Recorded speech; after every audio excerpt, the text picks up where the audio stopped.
Good morning, my dear aspirants. So, this is the part 2 session of today's editorial series. So, in the part 2 session, we will be discussing about the cryptocurrency. So, first, I would like to add on extra points regarding it before we are going into the article. So, you might be knowing the Bitcoin was created in 2008 till present date. Based on that, the cryptocurrencies were very much important all around the world. The gains made by this sector since the onset of COVID-19 pandemic in January 2020 are astounding. That means the crypto market grew suddenly to over 500%. But you might be noticing in the budget of 2018-19, the finance minister announced that the government does not consider cryptocurrencies as legal tender. So considering the fact India was a late adopter in all the previous phases of the digital revolution, like when semiconductors, smartphones, internet, etc. showed a hike, there is a need for a change in the thoughts and acceptance for these virtual currencies as they mark India's first step towards entering the new phase of the so-called digital revolution. Now regarding the rise of cryptocurrencies. See, the pioneer cryptocurrency you might be knowing was Bitcoin. It was traded at just $0.0008 in the year 2010, and they were able to get a market price of about $65,000 in April 2021. So many newer coins have also been introduced since Bitcoin's launch, and their cumulative market value touched $2.5 trillion by May 2021. Now, what is the importance of these cryptocurrencies?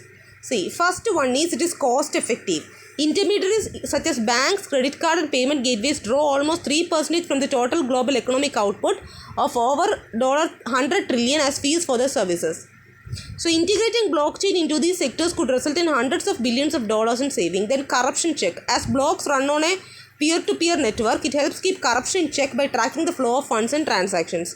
Next one is time effective. Cryptocurrencies can help save money and substantial time for the remitter and the receiver as it is conducted entirely on the internet, which runs on a mechanism that involves very less transaction fees and is almost instantaneous. Now cryptocurrencies in India. In the year 2018, the RBI issued a circular preventing all banks from dealing in cryptocurrencies.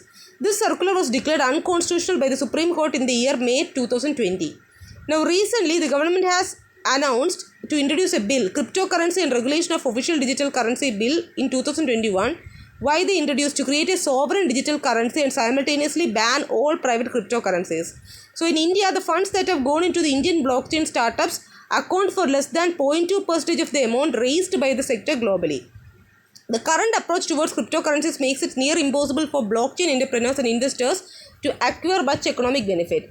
Now, what are the issues associated with banning decentralized cryptocurrencies? The first one is brain drain. Ban of cryptocurrencies is most likely to result in an exodus of both talent and business from India, similar to what happened after the RBI's 2018 ban. With a blanket ban, blockchain innovation which has uses in governance, data economy and energy will come to a halt in India. Okay. Then second issue is blanket ban. The intended ban is the essence of the Cryptocurrency and Regulation of Official Digital Currency Bill 2021. It seeks to prohibit all private cryptocurrencies in India. However, categorizing the cryptocurrencies as public or government backed or private that is owned by an individual is inaccurate as the cryptocurrencies are decentralized but not private. So decentralized cryptocurrencies such as Bitcoin aren't or rather can't be controlled by any entity, private or public. The next issue is contradictory policies. Banning cryptocurrency is inconsistent with the draft National Strategy on Blockchain 2021 of the Ministry of Electronics and IT, that is METI, which hailed blockchain technology as transparent, secure and efficient technology that puts a layer of trust of the internet. Next issue is an unproductive effort. Banning as opposed to regulating will only create a parallel economy, whereby encouraging illegitimate use, defeating the very purpose of the ban. So a ban is infeasible as any person can purchase cryptocurrency over the internet. Last issue regarding this is deprivation of transformative technology. A ban will deprive India, its citizens, of a transformative technology that is being rapidly adopted across the world, including by some of the largest enterprises such as Tesla and MasterCard. So the way forward, what I found here is igniting the entrepreneurial wave. That is, cryptocurrencies and blockchain technology can reignite the entrepreneurial wave in India's startup ecosystem and create job opportunities across different levels, from blockchain developers to designers, etc.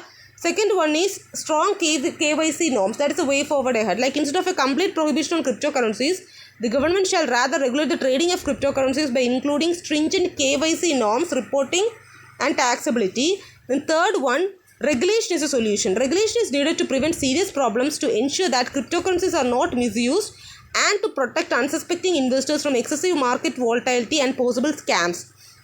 So the regulation needs to be clear, transparent, coherent and animated by a vision of what it seeks to achieve.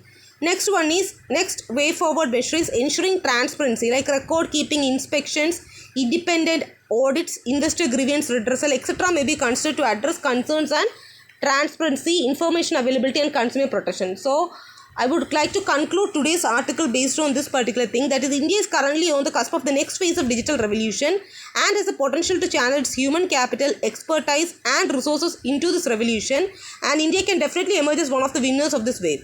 All what is needed is the right policy making approach, and the policy making should be right. Blockchain and crypto assets will be an integral part of the fourth industrial revolution, and Indians shouldn't be made to simply bypass it. Okay, so that is regarding today's article.